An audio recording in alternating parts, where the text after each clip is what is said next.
Everything's up to knock 'em down. It's the way we keep our high, moving like a hurricane. What's up, Domino community? Welcome to part 2 of the Pastel vs Vibrant Screenlink behind the scenes.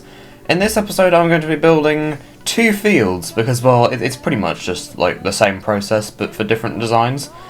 Starting off here, I am doing a crossover field, which, well, on this first night, because this is pretty late right now, looked like just a huge mess of colours.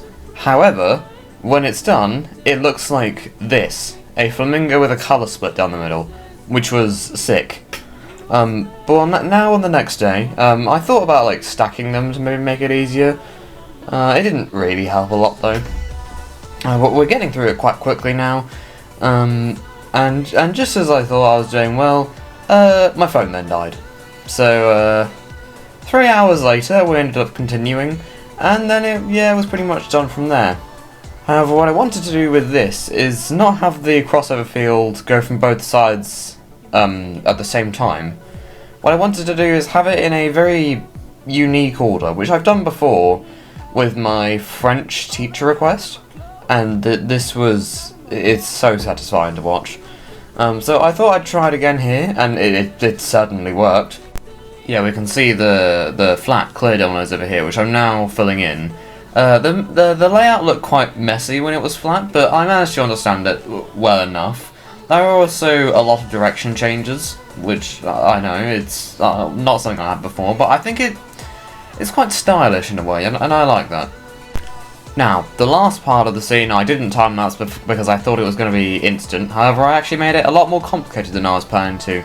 So you can see that there's this Kiva shaft going down, and the reason why I've done that is because there is going to be, well, the next scene is going to do a switchback and then go from left to right instead of right to left. And for that we needed another scene going left to right in this scene. But, well, I didn't really have the clear dominoes to do a line all the way. And, well, adding this Kiva structure in definitely, well, made it fancier. And now on the finished shot, I would like to remind you that I am not showing you the fall down yet. The final video, as I've said before, will premiere on the 29th of June, so stay tuned for that. And now on to the second field. So for this second field, no screw that, change camera angle, I am going to do it's a much bigger field, this one. So this is going to have 3,000 dominoes, and this is going to be another one of the Bulk Dominoes records. I was surprised at how quickly I built this up, because, for example, my ERT triangle in the past used about twice as many dominoes, but took 8 days. I managed to whip up 3,000 dominoes in one afternoon. I don't know, I just clearly have gotten quicker. And this was, well, it's quite an interesting one to see, but for this one I didn't want to do a crossover field just because on the website it looked like it had to all go at once. It didn't seem like crossover fields were going to be allowed, which was a bit of a bummer because the lines coming around from each side definitely are a satisfying thing. However, all going at once was also a satisfying thing to watch. And, well, again, there's a very nice split between the colours here.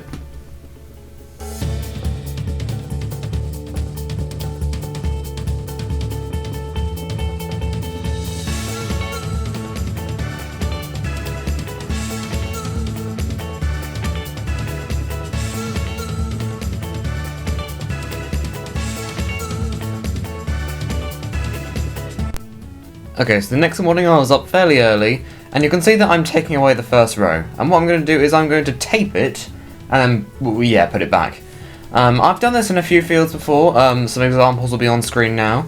And, well, you'll see that I put, you might be wondering why I just put random black ones there. That's because they're actually underwater ones, which are heavier and stronger. And then, it's just like a clear line in, and I also thought I'd do a herringbone afterwards. And yes, I am testing that last bit several times, what with my luck in the 100 Domino Trick Screenlink. But yeah, that's pretty much the end of the scene. But before we go, I'd just like to say thank you for the support on the first episode. The amount of subscribers I've gotten from that is wild. I'm so grateful for that. And a lot more of these videos will be coming your way. So stay tuned. See ya.